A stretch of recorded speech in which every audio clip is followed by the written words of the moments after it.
Hey guys, it's your girl Mac. Welcome to my channel. This is Mac Reviews. How are you? I hope you're doing well. I am doing a review of 90 Day Fiance Happily Ever After Season 5, Episode 1. I did not know what season it was. And then when I looked it up, I was like, this is Season 5. Hold on, guys. Let me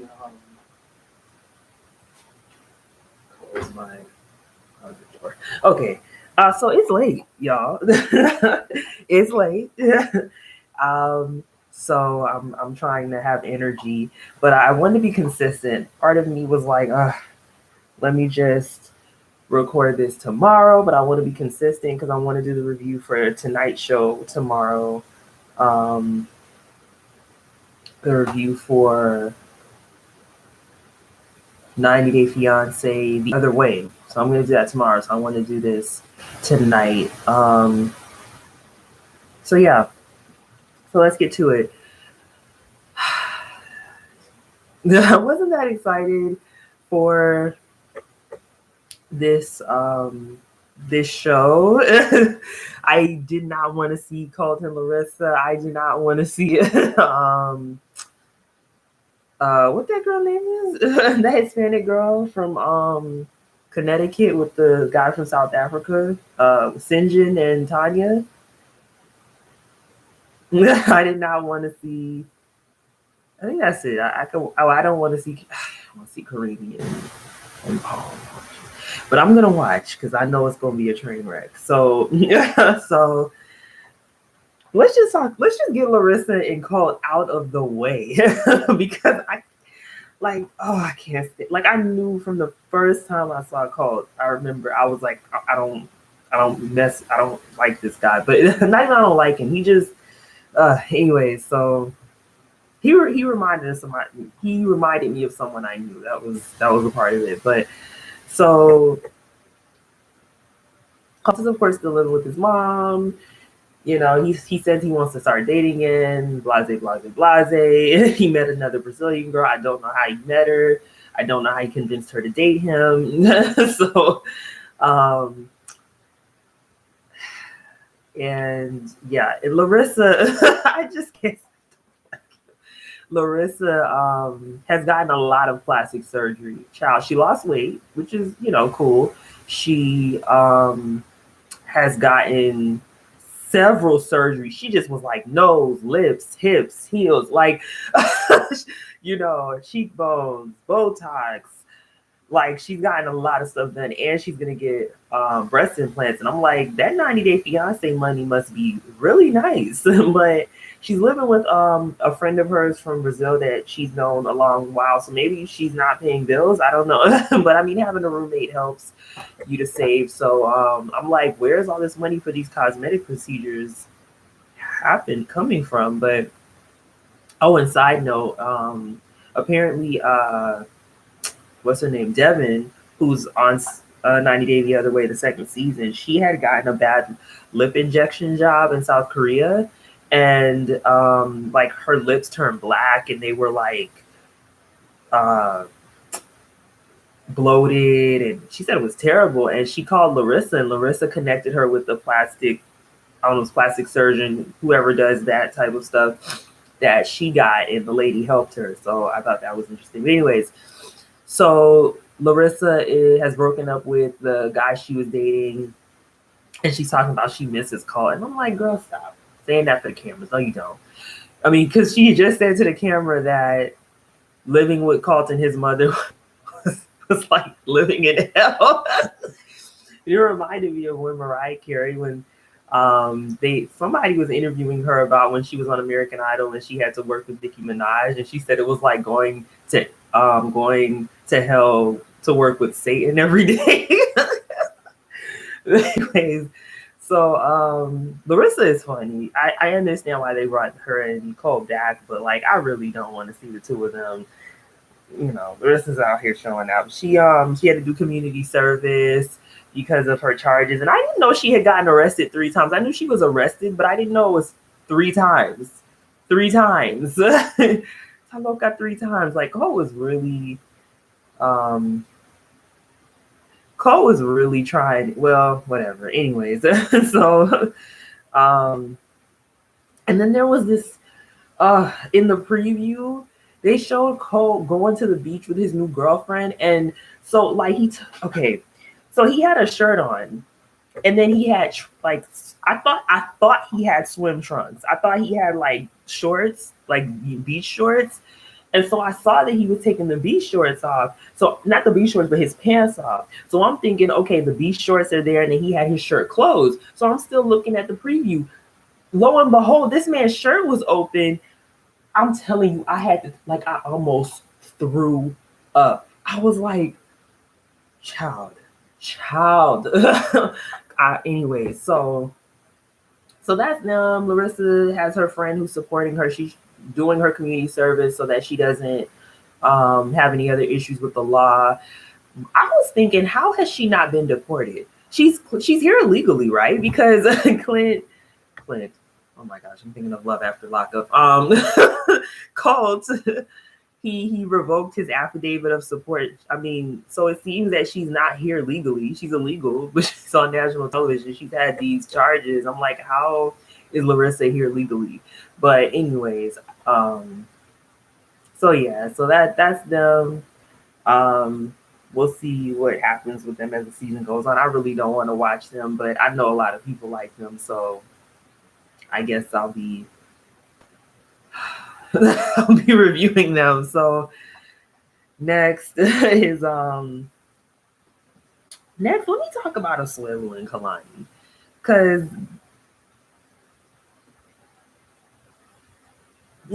so Kalani,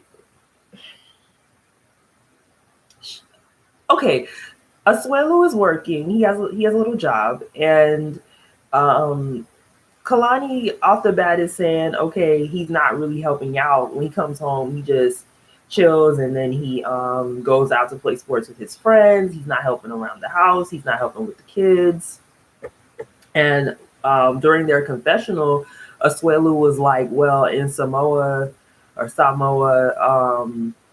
the wife, the women, the mother takes care of the kids, cleans up around the house, and I guess it's like a more traditional society when it comes to parenting and marriage. And so I think Asuelu either may not be aware or may not realize that Kalani wants more of a partnership in parenting. She needs support. She needs him to be there. But at the same time, I was a little confused because I remember seeing a clip of them on 90 Day Fiance, What Now? And I remember her saying, oh, he helps out with the kids. He helps around the house. He's become a really good partner. And so I'm like, I don't know if this was taped before or after that, but it's in direct contrast. So I don't know if this is acting. I don't know if it's them being fake. I don't know. But it just seems like two opposite things. Now the parents, she has her parents come and ring light is on my glasses. She has just my ring light. She has her parents come move in with them because I believe the parents own the house they're living in. So, but he's uncomfortable with that, and I was like, well, yeah, that I could see you being uncomfortable. I'd be uncomfortable living with my in-laws, but I mean, it appears that the only reason she asked them to move in is because she needs help, and he's apparently not helping her. So I can understand him being uncomfortable, but it seems like if he would just start helping her around the house and with the kids, then the parents would move out. So we see a scene where Kalani is talking to him and telling him how she feels, and she's not yelling, she's not like she's being pretty diplomatic and assertive and letting him know, hey, I need your support, and I also want us to spend time together. I want you to have a social life. I get that, but I also want you to make time for us as a couple and for the kids. And he just seems like he's like, And even when she was like, "Yeah, let's go on dates, let's spend time together," he was like, "Okay, we could go on dates." And I'm like, "You don't want to spend time with your wife?" I'm so confused. Like, what? Y'all have not been married long enough for you to no longer want to spend time with her. Like, I don't know, but so then her dad, her kind of big, a little bit scary dad, or I guess scary to Asuelu, um, talks to him in the backyard. They have an apple tree, by the way, a Granny Smith apple. I love. What are the Granny Smiths? I don't know if they were Granny Smiths, but they were green apples. I love green apples. But anyways, so they he's talking to him and he's like, "Listen, you need to step up. You need to be a man. You need to be a father." And he's being very hard with him. And I understand him being hard with him like that because this is his daughter and he wants her to be taken care of. Um, but he said something in his confessional, her father, he was like, he's acting like a boy. He's not being a man. I don't think he's a man yet. And I was like, you think? Of course he's not a man yet. He's 24. Like he's not a man yet. He's not mature. He wasn't prepared for this. This is not something he was planning. He wasn't planning to be a father and a husband yet. It happened. He fell in love. Her and Asuelu and Kalani fell in love and she got pregnant. And it wasn't planned. So no, I mean, it's just interesting to me that they're holding him responsible, but they need to hold their daughter responsible for her choices. Like I don't know, and I could be wrong, but Kalani appears to be one of these girls who, her parents seem to have money, and it seems like she's always gotten what she wants in life, which some people are privileged, but it looks like she's also one of these people who's kind of like spoiled in the sense that their parents don't hold them responsible for their decisions. And it's kind of like, I can understand him going to him, but you need to talk to your daughter about the choice she made because it took two people to make a baby. Okay. He didn't force her to be with him. So I hope that he's holding his daughter responsible for her choices and her decision in a partner as well. And but I don't know. We're not seeing that, but we're not seeing everything. We're just seeing what TLC 90 Day Fiance is showing us. So yeah, but again, there seems to be a discrepancy between what now and this. I don't know whether this was before or after that. And so yeah, so yeah, I just these girls, she wants him to be a man and all that, and hopefully he'll step up to the plate. But it's just like you're asking a 24-year-old guy. In the world we live in, 24-year-old guys are usually not mature. And so I don't know what to say. I've had a couple guys like in their early 20s try to talk to me. I'm 30 and I'm like, nah, I'm good. I'm good. No, I want a man. So yeah, we'll see what happens with them. Kalani, in the preview, Kalani, there was something where I guess her and his sister got into some type of altercation, and she was like, "Oh, if your sister would have touched me, I would have dropped that chick." Period. And I was like, Kalani, quit playing. Stop fake perpetrating like you're a G. Stop. No. Anyways. Okay, so let me talk about Andre and Libby. So this man, Andre, who portrays himself to be so masculine, macho, still ain't got no job. And he's a stay-at-home dad. Now I know that exists. I understand. But according to Libby on the 90-day self-quarantine and on this, she's not making that much money. And even now with the quarantine, she's making less money because her father is in real estate. So, but she seems to be okay with him being a stay-at-home dad. But I was confused because there was no explanation. He was just like, I'm stay-at-home dad. And she was like, he's a stay-at-home dad. And I'm like, okay, but why? There was no explanation. I mean, you know what? It's their business. They don't have to give an explanation if they don't want, but you're also on a reality TV show. So if you don't want people in your business, why are you on national television? Anyways, I I don't know how these women do it. Like I could never. I could never. Like I've never dated an unemployed man, and I never will. So, anyways, um, so they go to Libby's dad's. I don't know whose house it was. I'm assuming it was her parents' house. They're having a birthday party for him, and they're all, they're having a little fun. But then one of the sisters complains because Libby and um, Andre are late, and so they get there and listen. As soon as they walked in the room, the vibe changed. Like it went from jovial and chill and happy to just awkward and like her sisters would immediately rude. They started immediately. They started getting rude. They started getting on Andre. Andre was getting on them. Like ever since I've watched them on the show, and I didn't see their first season, but I saw them. Was that Happily Ever After? Yeah, the last season. I think they were on Happily Ever After the last season, and I mean, every time they are around her family, it is so uncomfortable. Like, it is always cringeworthy. It's always awkward, and I'm just like, it's like hard. Like I'm just watching, like, God. Like I know some people are like, oh, the messy, but it's really uncomfortable, and I'm just like her sisters go for the jugular with him. They do not like that man, and he don't like them, and he doesn't care. Like they don't care about decorum. They don't care that there's children. They just don't care. Um, so then Andre um,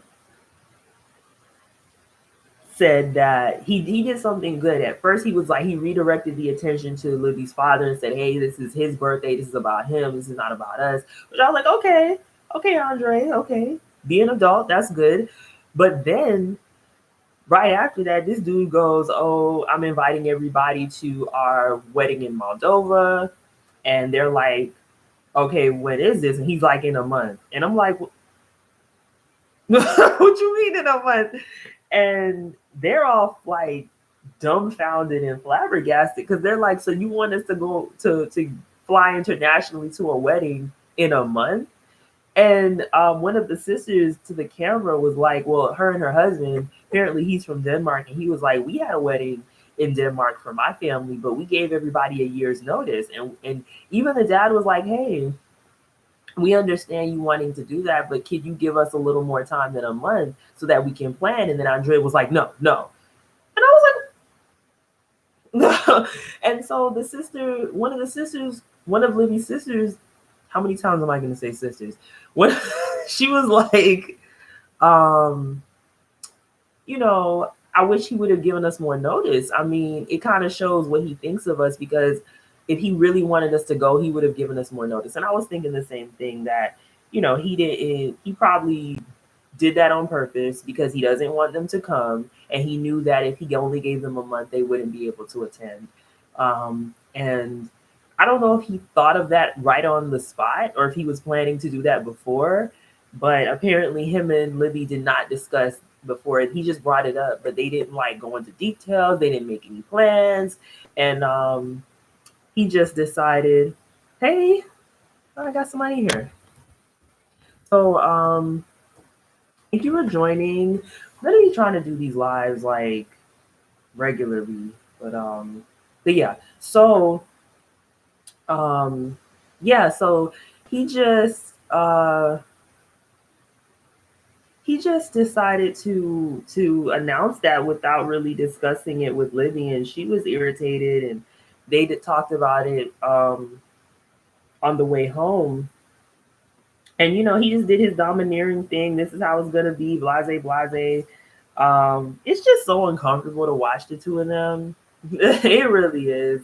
Like, I feel like if you're not contributing financially, you don't get to make no decisions. Like, how does Libby do it? I mean, maybe they're faking. Maybe he has a job. But anyway, so then she was like, how are we going to pay for this? And this man had the nerve out his mouth to be like, oh, your father's going to pay for it because traditionally in my country, the father of the bride does it. And I'm like,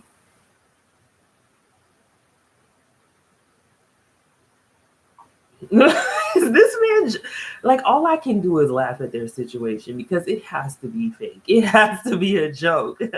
I'm like, this dude cannot be serious. Oh my gosh, I don't know. And then out his mouth, he had the nerve to be like, "Who's gonna pay for it?" He was like, "If it's not your father's job to pay for it, who's gonna pay for it?" I'm like, "How about you, sir? How about you and your overgrown self?" Like, their situation is laughable. I hope it's fake. Anyways, so it has to be like so okay, so I'm gonna talk about Angela and Michael. They had to bring these two back. I thought we had seen the last of them, but they are definitely ratings gold. So I'm not surprised that that they brought these two back. So I mean, I feel ambivalent because I am so entertained by Angela and Michael. They are actually the ones who brought me to the show. Like, they were the first clip I saw on YouTube, and I was like, "What is this?" I had no idea what the show was, and I just see this young Nigerian African guy with this white woman, and it was a clip from when they had went shopping for clothes when she first went there, and then she was like saying she's not comfortable with the clothes and the outfits because of her weight. But I think she had told them, oh, okay. Oh, girl. Spoilers, because I'm talking about it. So, if you don't want spoilers, but um, um, I mean, nothing really happened with Angela and Michael though. I mean, it's kind of same old, same old. Like, I love seeing them, but I hate seeing them because she's so abusive. But um, and if you oh, the tell all. Okay, wait, the tell all. Oh, from before the 90 days. Oh no, I'm talking about Happily Ever After that premiered last night. So the tell all from before then, yeah, that was last week. Yeah. Yeah, I'm talking about Happily Ever After. Yeah. I was like, girl, stop. Don't nobody believe that. Quit. Stop it. Stop it. Nobody believes that your period mysteriously came on after 2 years. Lies. So, but Angela says stuff, she understands this is reality TV, and, she says what she says for the cameras, I believe. But apparently Angela got a new house, which looked nice. I don't know if it was a built or if it was she had it built or not, but she's been using that 90 Day Fiance money. Um, oh, of course not. she she said she hasn't had a period in 2 years. I'm like, girl, nobody believes you. Stop it. Um, so that one in a day. You got a new house. Yeah, with her those grandchildren and her mother, and I don't know if her daughter is living with her or if she just comes over. I don't know if those kids in the house are her daughters. Or, I mean, I know they're her daughters, but I don't know if it's the daughter that we see, or I think some of them are the daughter that's in prison. So, but I don't know if any of them are the daughter that we always see, Skylar. But they were like at a cardio strip tease type exercise situation. And I was like, you know what, listen, if you want to feel sexy and do that, good for you, but we don't really need to see it. Like I don't know, it was a little I personally, if I took one of those classes, I wouldn't want a camera in the room. But anyways, um so then she's telling Skylar, she's like, oh, for us to get married in Nigeria, I need a witness, which I don't fully understand why they told her that. I don't get that. But she said she needs a witness, and she's like, Skylar, you're gonna come. And I was like, oh, you're telling your grown child that she's gonna do something? Oh no, of course not. She can't have a baby. I don't, Michael. Michael knows she can't. He's just I think he's just trying to appease his mother. I Michael is a hot mess. I just I don't understand Michael because I mean aside from the fact that now he can't come here, right? Um there's a ban on travel from Nigeria. So he can't come. But aside from even before that, I don't understand why he's so hell bent on coming to the States. Like I don't get what he thinks he's going to gain by living in rural Georgia. Not only is there going to be a lack of opportunity, he's a black man. Okay. And so he has no idea how to deal with the racial dynamics of not only just the US. Okay, girl, thank you for joining me. I appreciate you. Anybody watching, so enjoy the tell all. So I enjoy anybody. Oh, I'm sorry. Sorry. I understand him. No, I don't. What I was saying was you're coming to rural Georgia. You're going to be an ultra minority. You don't understand the dynamics of race in America. You're not going to have opportunities. You're going to be living in Angela's house with her 6 grandchildren, her ailing, sick mother, possibly one of her grown children. I don't get what Michael thinks he is going to gain. Like, he's being delusional.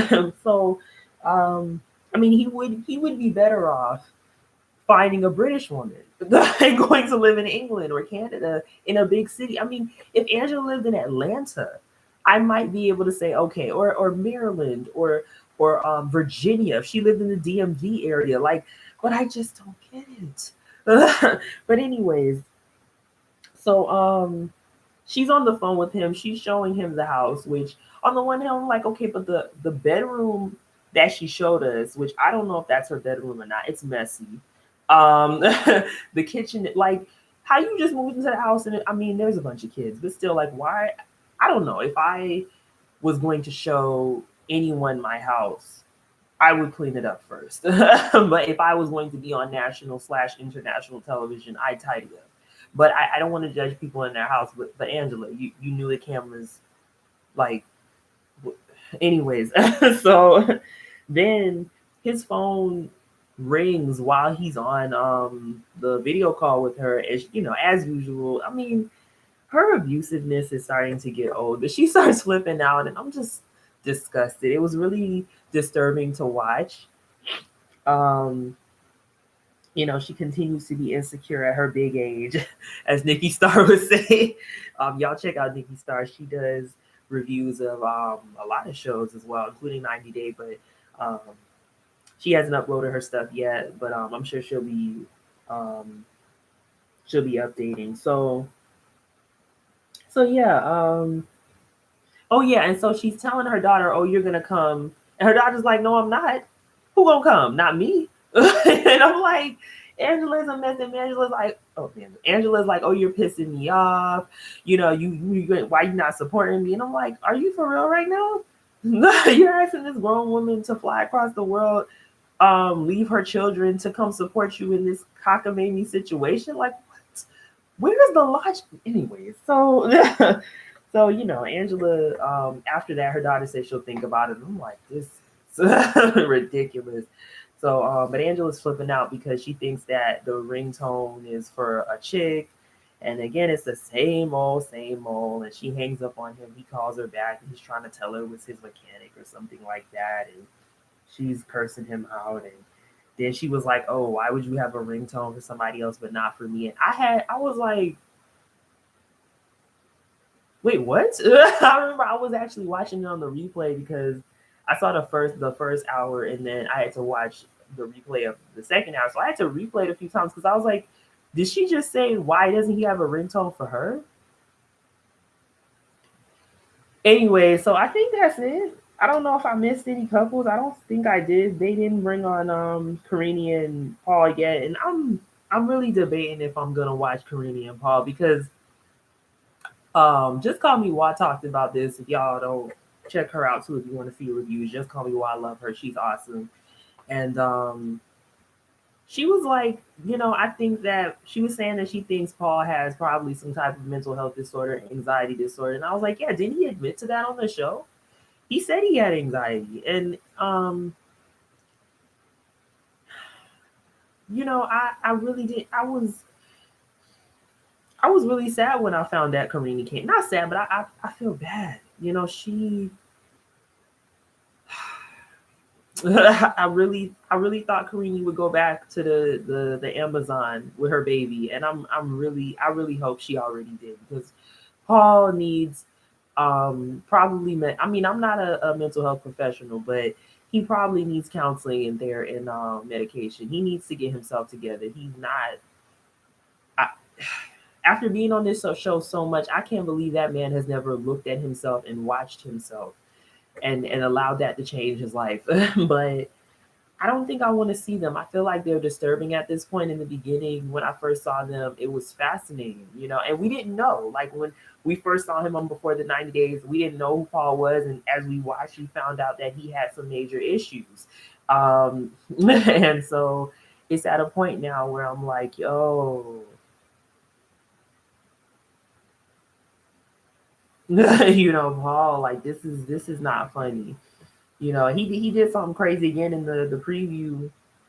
Karini took the baby out of the a car seat. Now, again, I feel like when as Americans are bringing people like Asuelu and like her who live in very small, remote places where they don't even drive a vehicle or they don't have children, they're young, they don't know that it's law, okay, that you have to have a baby, an infant in a car seat. They're not aware of that. So you have to tell them that beforehand. You can't expect them to just know. They're not from the US. They're from very small villages, remote places where they may not even have a vehicle because they don't have to. They can walk everywhere. Or they have a vehicle, but they haven't had children, babies. And so he's flipping out. He gets out the car, and I'm like, what are you doing in the middle of traffic?